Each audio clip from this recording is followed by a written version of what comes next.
What's good, fam? It's your boy Ghetto. We back with another video. Now, over the years, I've been getting asked a lot of questions by people asking what type of equipment they should get starting out as a beginner. How should they set up their studio? Things like that. Well, in this video, I'm going to show you exactly what I would do if I was starting a beginner studio today from scratch. I'm going to show you all of the equipment that I'm getting, exactly how I'm setting it up, and everything in between. If you need to know that information, if that's something that you're interested in, follow me.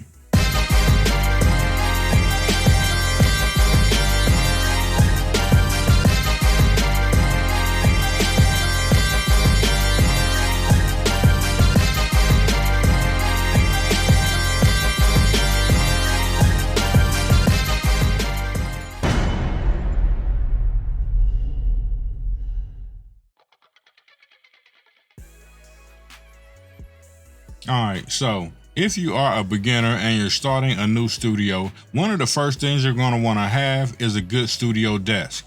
What I have behind me is a Sedeta 108-inch gaming computer desk. It's kind of built for streaming, but in a beginner studio setup, it works very well. You can find this Sedeta Desk and many other desks like it on Amazon. I'm going to leave my Amazon link in the description. It is an affiliate link, so if you click it, it will help out the channel. But I'm also going to leave a direct link to their website, and they do have many other desks. In case you don't like me enough to click my link, you can go directly to their website, and that won't help the channel at all. Now, this is not an audio desk built for rack mounts and things like that. But in a beginner studio, most beginners don't have rack mount equipment to begin with, so this will be perfect for starting out. Now, one of the things that I want to point out about this desk is that it has these two hooks built into the side that are perfect for using them as headphone mounts. So you never have to worry about looking for headphones or having a place to store your headphones. So these headphones are Rode NTH100s. I like the sound of these headphones, but I do have to admit that they are not the most sturdy, so you do have to be delicate with them when you use those. Now, one of the cool things about this desk is it does have these built-in LED lights in it, and they are color changeable. So you can make it whatever color you want, and there's a nice little app that comes with it that you can use to change the color as well. And the desk has this built-in power strip right here. Now, this has 4 outlets for any type of device you want to use, and then also 2 USB outlets for charging and powering USB devices. One of them is controlling the LED strip though, so there's only one left that you can use for a cell phone or any other type of USB device. But that's definitely cool, and it has a power switch that you can use to turn off all the devices at the same time. Now, one of the other cool features about this desk is it has 6 drawers. So they are mesh bottom drawers, so they're soft bottom. But in any case, you can use these drawers to store anything that you want, extra wires, extra cables, any little knickknacks that may be convenient to your studio setup. So I do think that's pretty cool. One of the drawers on this side is a bigger drawer that you can also use for a file cabinet, which comes in really convenient if you're going to store files and things like that. Actually comes in very handy. Now, another thing you might want to take notice of is it has plenty of tabletop space, and it also has shelving space. So you can use this to set up extra monitors or decorations or anything that you want on here. You can fit plenty of equipment.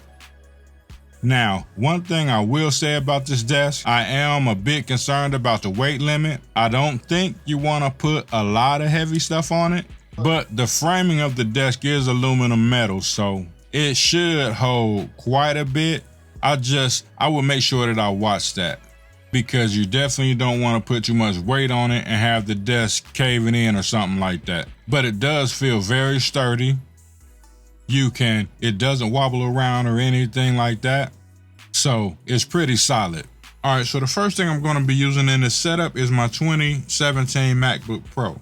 This MacBook only has 16 gigabytes of RAM and 2 USB-C ports. So it is very limited in the ports, and the RAM is a little limited, but that's what I have available right now, so we're gonna use what we have. If I were to recommend a laptop or a computer, I would definitely recommend something with a very good processor and bare minimum today of maybe 32 gigabytes of RAM. I think that's a good starting point if you're looking for something decent that's going to last you for a while today. One of the things I try to steer away from is recommending computers or gear that is the bare minimum. Because if you get computer or if you get interfaces or any gear or whatever that is the bare minimum, it's been my experience that you outgrow these things almost immediately. So rather than waste your money, get something that's a step above what you think you might need. So this is where a USB hub comes in handy. It has 10 USB ports and you can connect it to the USB-C port on the computer. It allows you to connect up to 10 additional USB devices to that one USB-C port on the computer. These are very underrated, but they come in very, very handy. This is a USB 3.2 hub. All right, so now we are going to connect our USB-C hub power supply to one of the power outlets that's built into the desk. And then we're going to connect our USB-C port to our USB hub into our computer. Now, this basic setup will allow us to connect multiple units into our computer at the same time if we need to. Now, the next thing we're going to be connecting to our computer is our audio interface. In any type of pro, semi-pro, or even a beginner scenario, your audio interface is of the utmost importance. That's one of the main things that determines the type of quality your sound will have, and it also gives you the inputs and outputs you need to get audio into your computer, whether it is microphones, audio devices, drum machines, or anything else. So for that purpose, I'm choosing to use the Focusrite 18i16 audio interface. While this interface is not the cheapest interface that Focusrite makes, I feel like this is the one that I would recommend the most to any beginner beat maker or creator. If I wasn't recommending this one, it would be the Scarlett 16i16, which is a little smaller, but still packs pretty close to the same amount of power. Now, why is this the interface that I would recommend over the others? Scarlett makes a 2i2, a 4i4, and a few other lower grade interfaces, but when it comes to those interfaces, they are very limited on inputs and outputs, and even if you're the only person recording in your studio, it leaves very little room for growth. Should you decide you want to add an extra unit, maybe a keyboard, a drum machine, or any other type of devices like that, you won't be able to connect it because you will not have the inputs available to connect it to those interfaces. The 16x16 and this, the 18x16, gives you all the inputs and outputs that you'll need, and it will take you a good while before you can outgrow this audio interface. This audio interface has 4 mic preamps on the front, so you can hook 4 microphones to it. You can also connect other devices to them as well. So that's very flexible. And on the back of the unit, you have 4 more inputs. So you can connect 4 mono inputs or 2 stereo inputs on the back of the unit.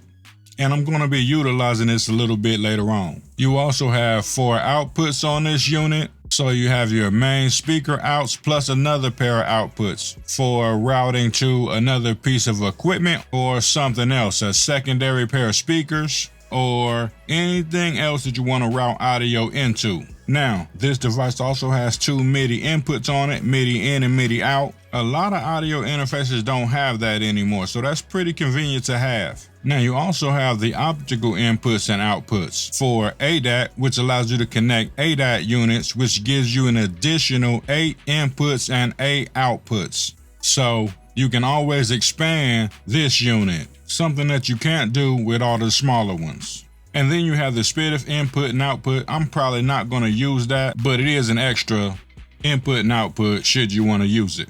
So let's go ahead and get this audio interface connected and set up, and then we'll move on to the next step. First thing we're going to do is connect our power supply to our audio interface. Now we are good to go there. And now we will connect our USB cable into our USB hub, which is connected to our computer. And now that that's done, we have our audio interface connected and ready to go. Now, in case you're wondering, I got this Scarlett 810i16 from Zounds.com. Zounds.com has affordable payment plans with no credit or background check, so you can get the gear you need as early as tomorrow. If you click my link, it will help the channel at no extra cost to you, and you can get yourself some great gear at an affordable price. Go to Zounds.com and check it out today.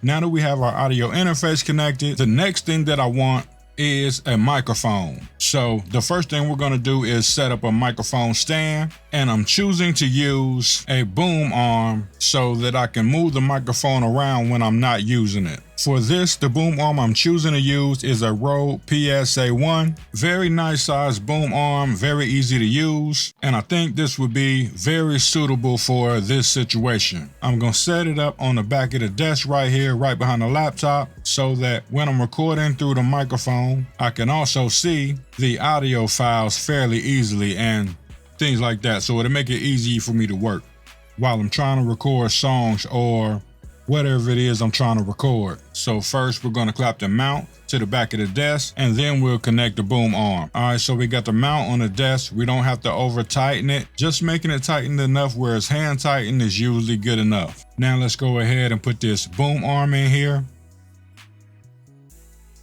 It just slides right in. Now that's good to go. Now all we have to do is attach our microphone. This particular microphone is an MXL 990. It is a very budget-friendly microphone. You can find it between probably $70 and $100.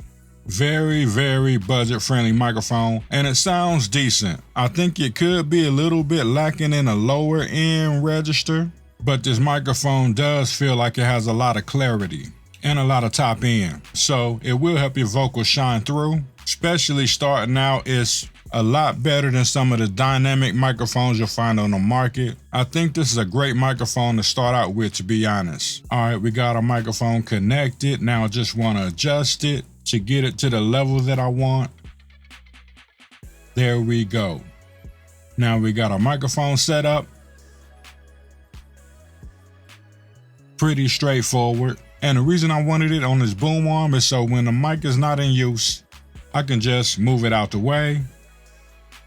And it also has the reach, so it can reach way over here, or it can reach way over here or wherever else I need it. So wherever I need the microphone to be, I can place it in that area for the most part, anywhere that I'm sitting around this desk. So it makes it very convenient. Now the next thing I think that we need is a pair of monitors so that we can hear our audio. Now keep in mind that we are using budget-friendly monitors. We're not using top-of-the-line equipment right now. You can always upgrade at a later point should you decide you need something better. Now, the monitors that we are starting out with today, these are Mackie CR3X, very small monitor speakers. They do pack some punch, but I wouldn't say that they were the best speakers on the market for mixing or things like that.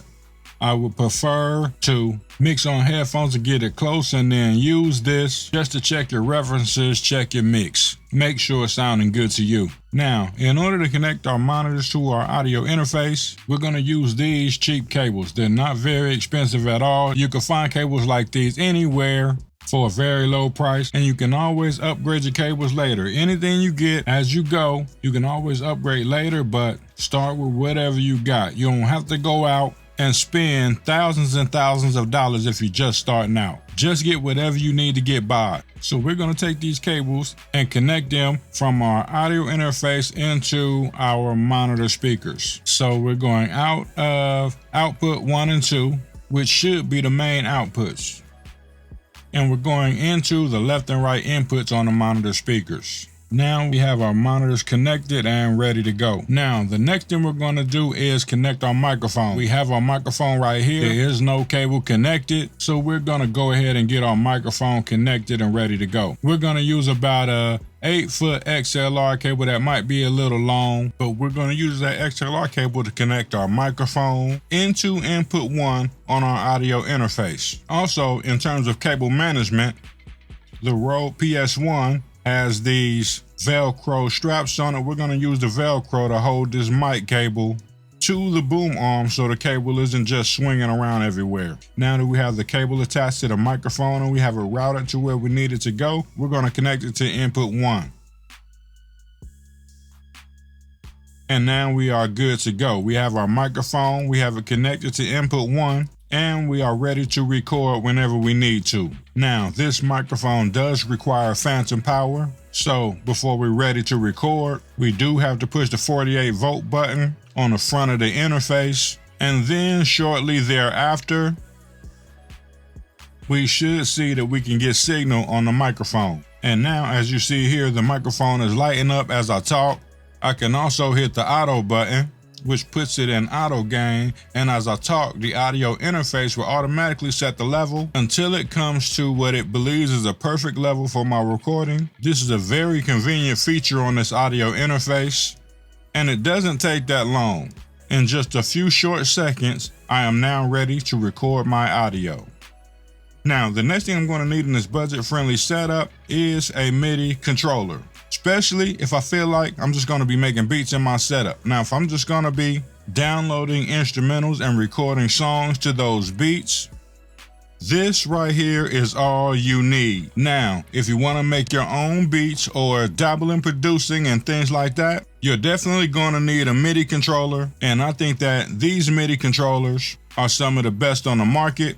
And they are very, very budget friendly. They only run about $100. The MIDI controllers that I'm referring to is either the MPK Mini 3 or the MPK Mini Plus. Both of these are very good MIDI controllers. This one has 25 keys and this one has 37 keys. They will both get the job done in the beat making sense. These could be a necessity for any new producer. In my case, I think I'm going to go with the MPK Mini 3. So we're going to set this up right here. We're going to connect our USB cable to the MPK Mini, and we'll connect that to our USB hub. And now that that's plugged up, we can use this with any software or DAW to make beats with it at a very, very budget-friendly price. Now, as many of y'all know, I'm kind of an MPC guy. I love MPCs, so I cannot possibly build any studio that doesn't have an MPC. So, the MPC that I'm going with in this setup happens to be the original MPC-1. This MPC-1 is very similar to the MPC-1 Plus. It doesn't have Wi-Fi, so you do have to have this connected to an Ethernet cable. I've already ran an Ethernet cable into this area, so that's fine. I'm going to go ahead and connect that so that we can rock out with the MPC. So now we have our Ethernet cable connected. We're going to connect our USB port from our MPC-1 into our USB hub in case we want to use controller mode. And you know I want to use controller mode. Okay, now that we have our USB and our Ethernet connected to the MPC-1, we're going to connect the main output of the MPC-1 into input 5 and 6 on our audio interface. Now, the reason I'm connecting the MPC-1 to the audio interface instead of directly to the monitors, which you can go from the MPC-1 directly to the monitor outs, I want to make sure that I can record the outputs of the MPC-1 into the audio interface, or use the audio interface as basically like an audio station. So say if I want to live stream, all of that audio will go into the audio interface, and then I will only have to connect the audio interface into my live streaming system instead of all of these devices separately. So let's go ahead and connect our MPC-1 audio. Now, I also know that many of us are content creators. So now I want to turn this into a little bit of a content creator space. Now, in order to make it more fitting for a content creator space, I'm going to use this right angle boom arm, and then I can use this to either mount a small lightweight camera or a cell phone holder so I can get top down over the head type shots. And now that we have this boom arm set up, we can just pop our phone in here and we can get nice overhead shots, and we can move this around to get kind of whatever angle that we want to get. So now we made a nice little content creator space. Now, the last thing that I'm going to tell you that you need that is an absolute necessity is a hard drive or SSD. This is a 2 terabyte drive right here. Anybody who has computers or anything like that that deals with storage knows that if you fill up that storage that's built into your laptop or the MPC or even your cell phone, it starts to act wonky. So you need something with excess storage space, and this will get the job done. A 2 terabyte drive is fairly inexpensive today, and it will last you a very long time, especially if you're only doing audio. Not as long if you're using video, but with audio, this will last you a very long time. And again, this is a USB 2 terabyte drive. So I'm going to connect this to my USB hub.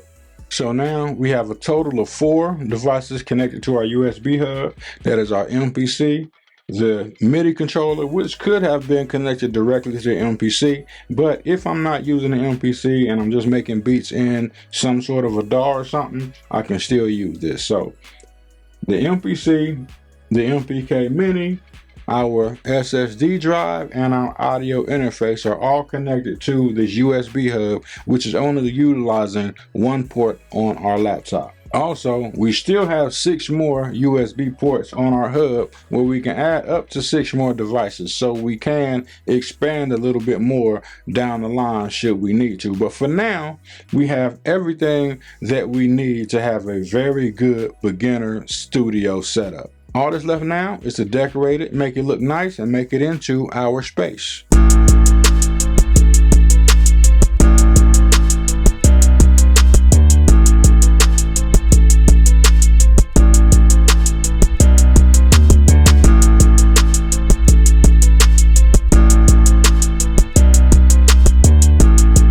Alright, so now that we got everything connected and set up for our beginner studio, it is looking beautiful, it's looking presentable. It makes you want to come in here and just feel comfortable and at home. We're ready to rock out.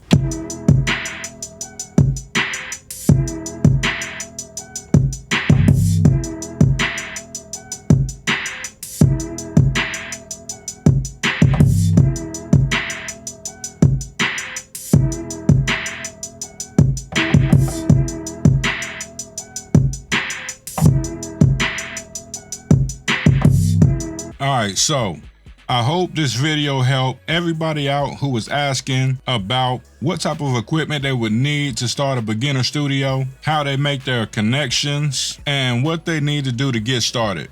I've given you everything that I can possibly think of, and maybe even a little bit more. This is a beautiful desk and very, very budget friendly. So I will leave links for everything that I've shown you in this video in case you want to get some of this stuff for yourself. If there's anything that I left out, feel free to ask about those in the comments. I will respond to as many comments as possible. Unless there's just an enormous flood of comments, then I might miss a few. But other than that, I try to respond to everybody, so feel free to drop a comment and we can talk about it. That being said, that's all I got for this video. Thanks for coming through.